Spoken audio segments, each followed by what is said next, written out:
మీరు ఉపాసన చెయ్యలేరేమో కొన్ని రూపాలు, మీ శక్తి సరిపోదేమో, కానీ ఆవిడ అమ్మతనం మాత్రం ఆవిడికి లేకపోవడం అన్నది లేదు.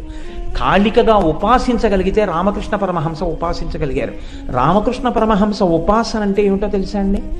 ఆయన తన మేనల్లుడితో కలిసి మాట్లాడుతున్నారు ఒక రోజున కలకత్తాలో మఠంలో.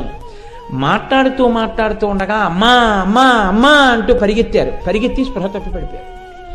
పరిగెత్తుకెళ్ళి స్పృహ తప్పి పడిపోతే మేనల్లుడు వచ్చి నీళ్లు కొట్టి లేపాడు. ఉన్మాదంలాగా ఏదో మాట్లాడారు కాసేపు. మాట్లాడిన తర్వాత అడిగాడు మేనల్లుడు, ఏమైంది మామయ్య, ఎందుకు పడిపోయావు అని అడిగాడు.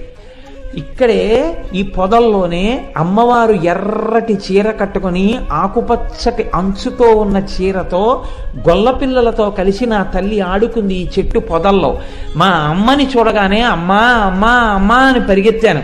నేను దగ్గర దాకా పరిగెత్తిన తర్వాత అమ్మ నా వంకిలా చూసింది. అమ్మని చూడగానే, అమ్మ నా వంక చూడగానే, ఆ రూపాన్ని చూడగానే ఆనంద పారవశ్యంతో మూర్ఛపోయాను రా అన్నారు. ఆయన లేపి మేనల్లుడు గుళ్ళోకి తీసుకెళ్ళాడు. పొద్దున్న కట్టిన చీర కాదు, ఎర్రటి చీర ఆకుపచ్చ అంచుతో కట్టుకునింది కాళికాదేవి. మేనల్లుడు అన్నాడు, ఎంత పని చేసావు మామయ్య, అమ్మా అమ్మా అంటూ నువ్వు ఎందుకు పరిగెత్తావు, నన్ను పిలిచి చెప్తేనే పట్టుకుందురు కదా అన్నాడు. ఇది అమాయకత్వం అంటే. పరమహంస అన్నారు, మనం పరిగెత్తి పట్టుకుంటే దొరుకుతుందిరా, ఆవిడ దొరకాలనుకుంటే దొరుకుతుందిరా, ఆ దొరికేటట్టు అనుగ్రహించడానికి ఇలా పరిగెడుతున్నాను రా అన్నాడు. అది భక్తి, అది ఉపాసన.